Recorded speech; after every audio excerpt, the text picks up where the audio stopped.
Hola amigos y amigas, qué gusto saludarles en una nueva emisión de su programa Ecotopía, un espacio de conciencia ambiental.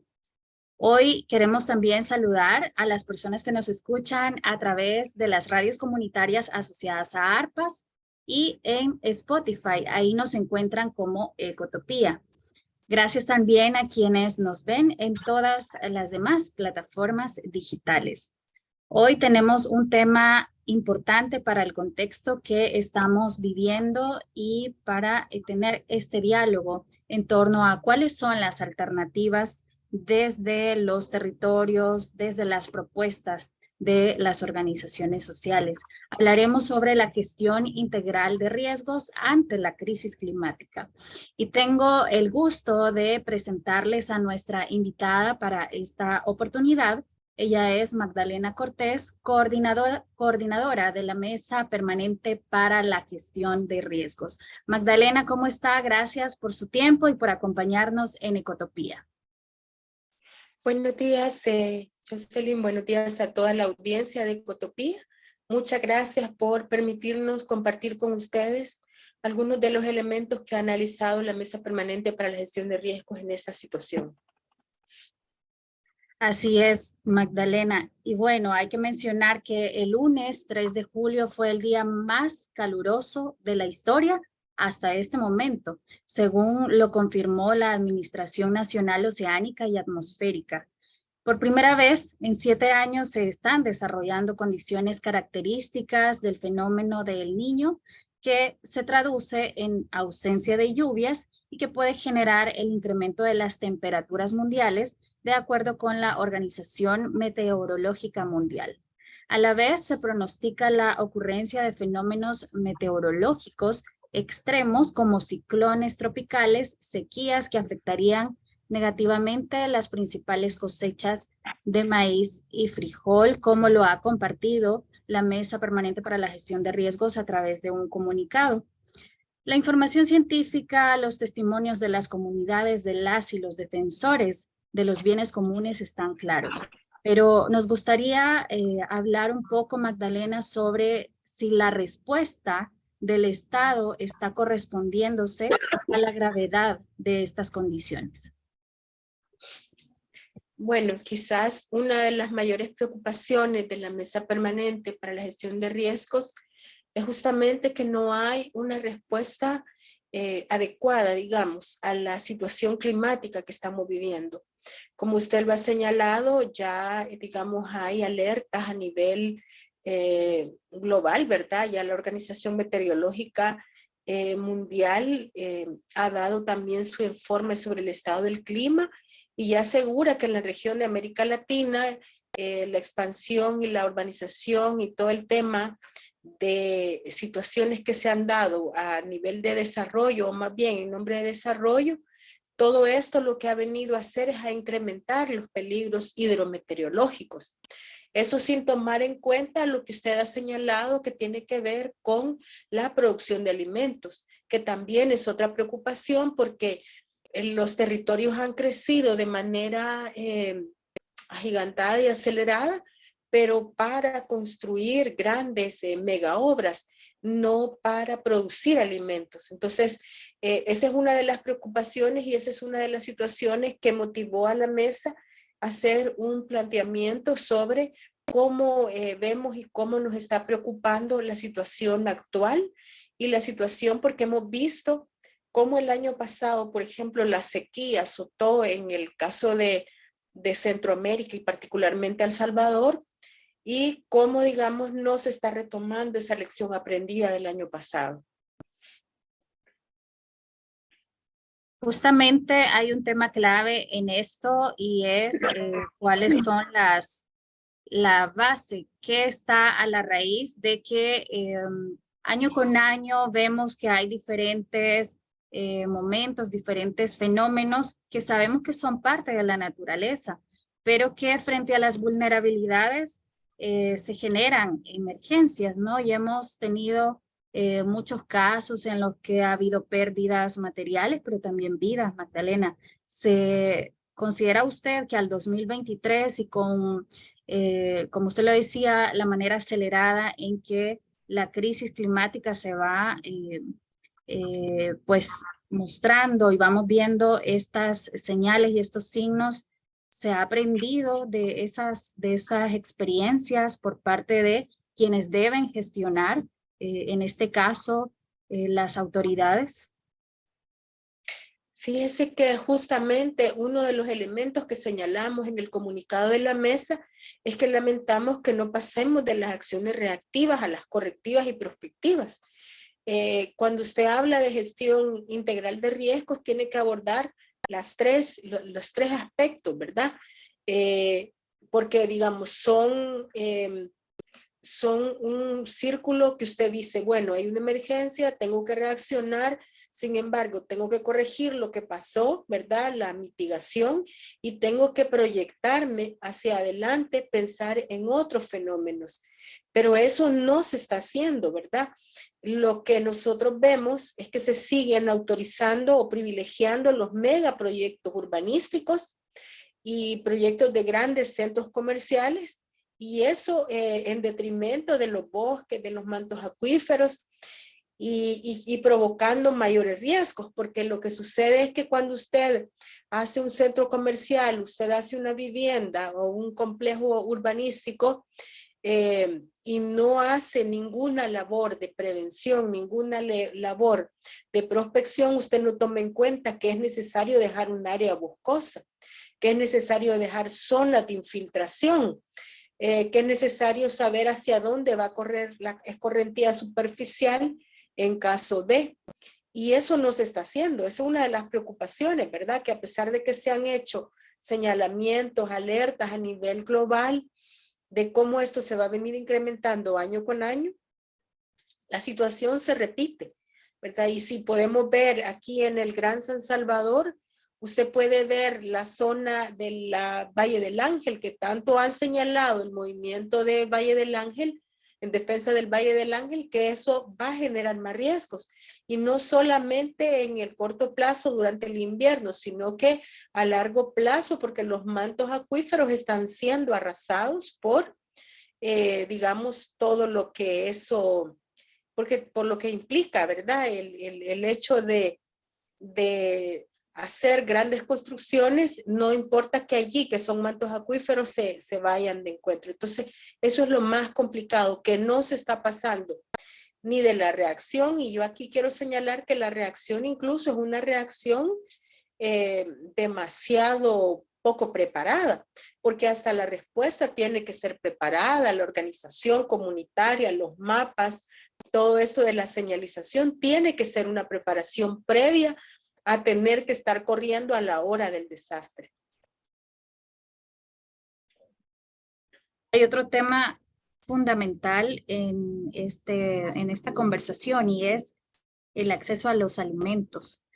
Queremos compartir algunos datos, y es que el Informe Mundial sobre Crisis Alimentarias 2023 revela que 9.7 millones de personas se encuentran en inseguridad alimentaria aguda en 4 países del Sistema de Integración Centroamericana, cuadruplicando la cifra del 2018. Estos países son El Salvador, Guatemala, Honduras y República Dominicana, según un comunicado que también ha compartido la Concertación Regional para la Gestión de Riesgos. ¿Estamos preparadas y preparados, Magdalena, como país, como El Salvador y como Centroamérica para afrontar esta situación? No, definitivamente yo creo que una cosa, lo que hablamos de la gestión integral y la poca preparación en la respuesta tiene una relación directa, porque prepararse ante un fenómeno implica analizar, hacer toda la parte de prospectividad, implica analizar el territorio y planificar el desarrollo del territorio. Y no podemos hablar de desarrollo de territorio si no hablamos de alimentos, si no hablamos de la seguridad alimentaria de las personas.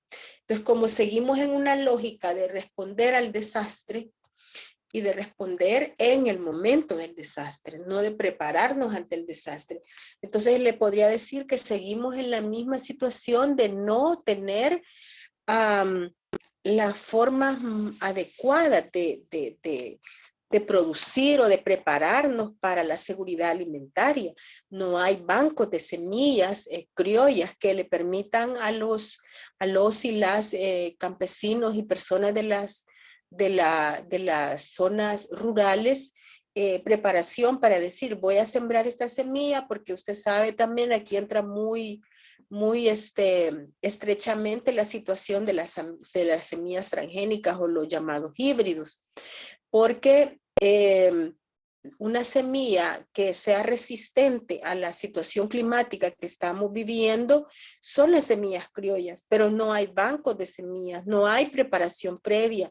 Las organizaciones sociales como la Mesa Permanente y organizaciones que trabajan con la mesa han hecho atención en ese sentido y ha provisto a las familias. Solo en el año 2022 5.320 personas fueron diagnosticadas con inseguridad alimentaria, y de esas 1.814 familias en 29 comunidades se pudieron atender desde la Mesa Permanente, pero imagínense cuántas quedaron en situación de inseguridad alimentaria, porque las organizaciones no damos abasto tampoco para responder ante la demanda.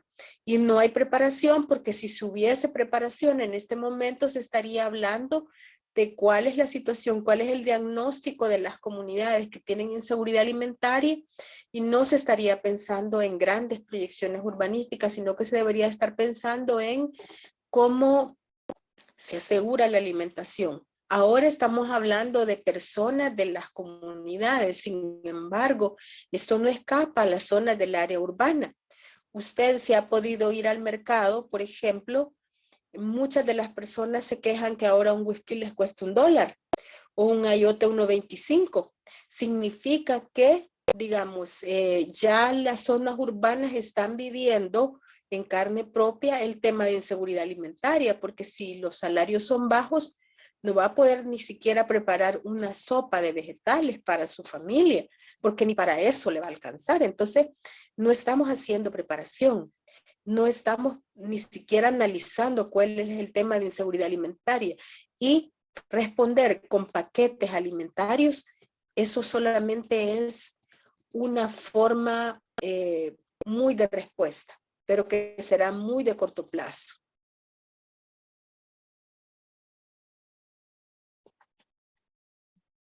Me gustaría también hablar, Magdalena, y que podamos hacer este análisis sobre cómo esto que hemos hablado, estas múltiples crisis que enfrentamos como países en las comunidades, impacta de manera diferenciada la vida de las niñas y mujeres, cómo se ve reflejado este impacto.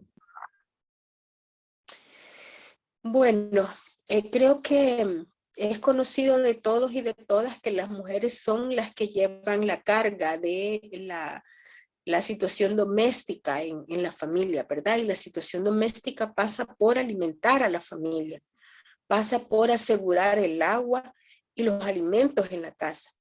Al, digamos, haber una crisis de inseguridad alimentaria y una crisis hidrometeorológica, porque lo que ahora vamos a tener es el fenómeno del Niño, que por un lado habrán lluvias que van a exacerbar en un par de horas la zona, y luego una sequía. Obviamente las que van a tener una mayor carga van a ser las mujeres, porque las mujeres son las que tienen que ver cómo planifican el uso o el poco uso que tengan de los alimentos y a quién van a alimentar. El poco uso que tengan, el poco recurso que tengan en cuanto a la situación de los alimentos para sembrar, ya sea huertos o ya sea maíz, todo eso va a recaer sobre los hombros de las mujeres. Quizás muchas de las niñas que digamos ahora tienen una edad de 10, 11 años, van a dejar de ir a la escuela, porque muy probablemente la familia ya no tendrá, va a tener que decidir si comer o mandar a los niños, a las niñas a la escuela, ¿verdad? Y las mujeres van a tener que sacrificar el hecho de su salud, tanto física como mental, para poder alimentar a la familia. Creo que esa es una cosa que es como un efecto dominó que recae siempre sobre los hombros de las mujeres, porque si hay un desastre, son las mujeres las primeras en responder.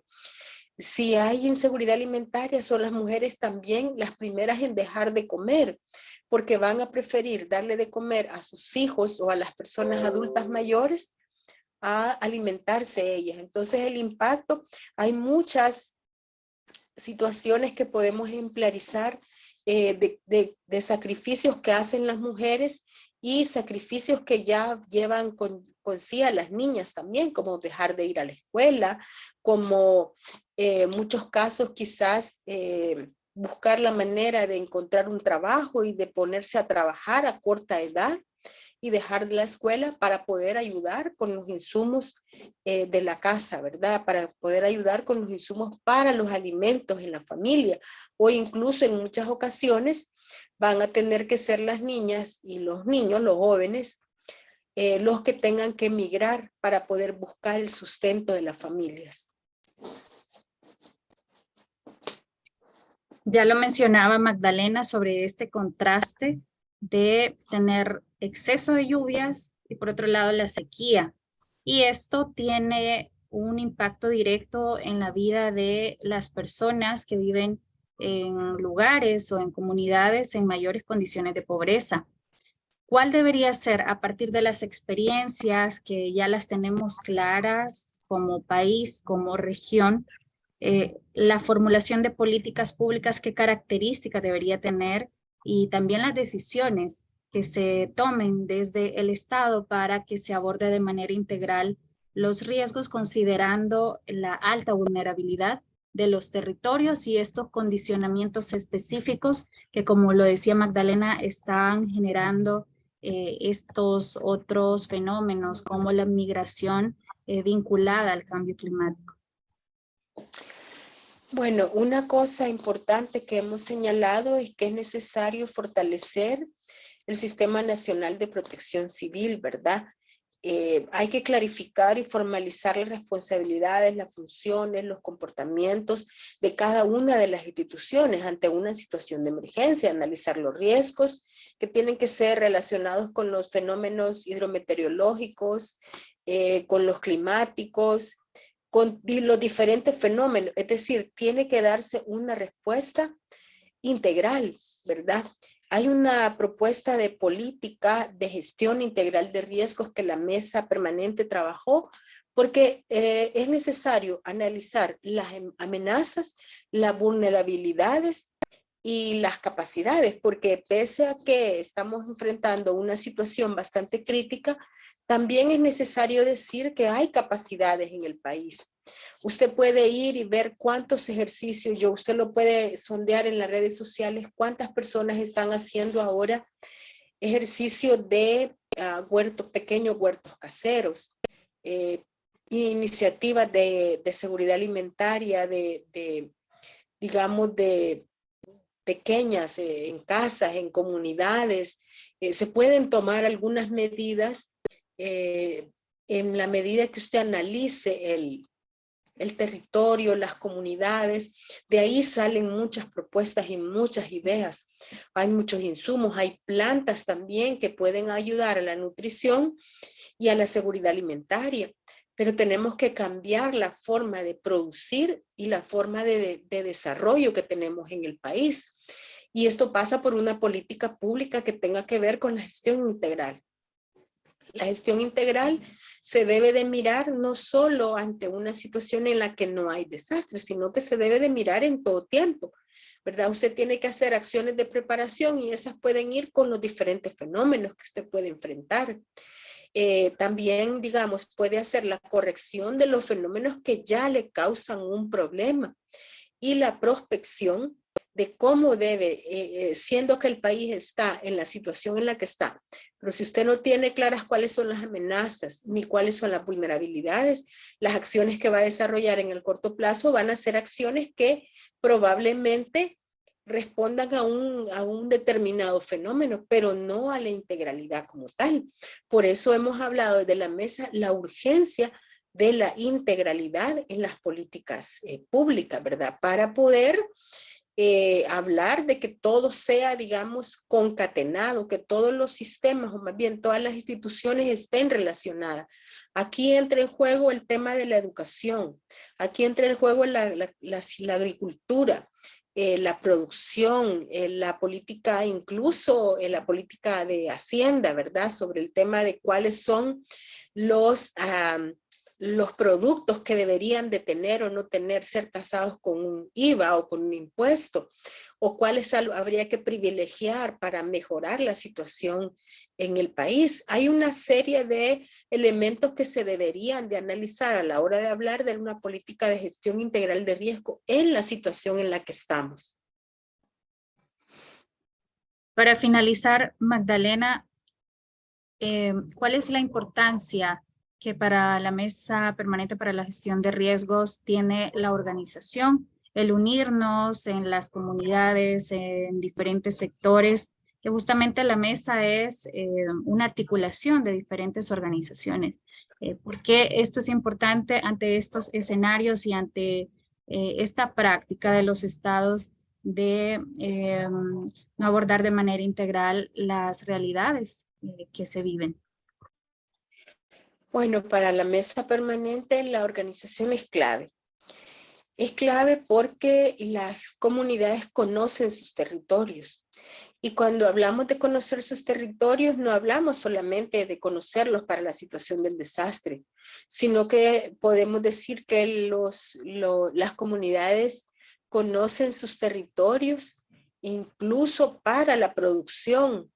Para la producción no hay mejor que personas que conocedoras de un territorio donde hay, por ejemplo, si hay un espejo de agua, ellos le pueden decir qué tipo de peces hay, qué tipo de lechos crecen en el lado del espejo de agua, cuáles son las cosas que podrían afectar.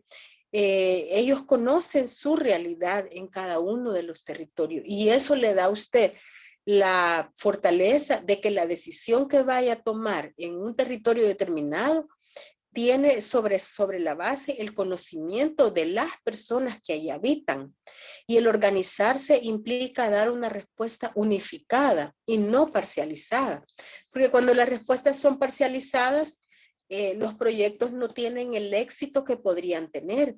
Y en este caso que estamos hablando de la seguridad alimentaria o de la atención a un desastre, es clave que la gente esté organizada y que se conozca y que conozca su territorio, porque las respuestas van a estar dadas por el conocimiento que tienen las y los comunitarios que viven en ese lugar. Esa organización comunitaria puede fortalecer lazos para el tema de la producción. Hay ejemplos muy interesantes en el oriente del país donde las personas se han unido, se han organizado para producir sus alimentos. Y hay esfuerzos donde algunas municipalidades han dado una parcela, una pequeña parcela, que comenzó como demostrativa, pero que ahora es una parcela para la seguridad alimentaria. Esos esfuerzos son esfuerzos organizativos que vale la pena replicarlos en todo el país. Creo que las zonas urbanas, por ejemplo, hemos visto en algunas colonias que tienen zonas verdes, ahí podrían estar produciendo alimentos. Cuando la gente empiece a tomar conciencia de lo difícil que va a ser el tema de la crisis alimentaria, creo que se pueden empezar a ver otros esfuerzos, pero deberíamos de estar empezándolo ya y no esperar a que la crisis alimentaria se incremente. Muchísimas gracias, Magdalena, por estas reflexiones, por este análisis y este diálogo acerca de la gestión integral de riesgos frente a la crisis climática. Ha sido un gusto siempre, es un placer poder conversar con usted y bueno, nos seguimos encontrando. Muchas gracias, Jocelyn. Muchas gracias también a la revista Ecotopía y ojalá lleguemos hasta lo más recóndito de las comunidades y escuchemos el mensaje de la prevención, el mensaje de la organización, el mensaje que nos permita unificar esfuerzos, ¿verdad? Unificar esfuerzos para dejar de tener que lamentar las pérdidas por los desastres. Así es, muchísimas gracias a Magdalena Cortés, coordinadora de la Mesa Permanente para la Gestión de Riesgos, y a ustedes, amigos y amigas, gracias por su sintonía cada semana en su programa Ecotopía. A través de las radios comunitarias asociadas a ARPAS nos escuchamos y en Spotify también nos encuentran como Ecotopía. Gracias a quienes nos ven y nos escuchan en las diferentes plataformas digitales. Será hasta la próxima emisión.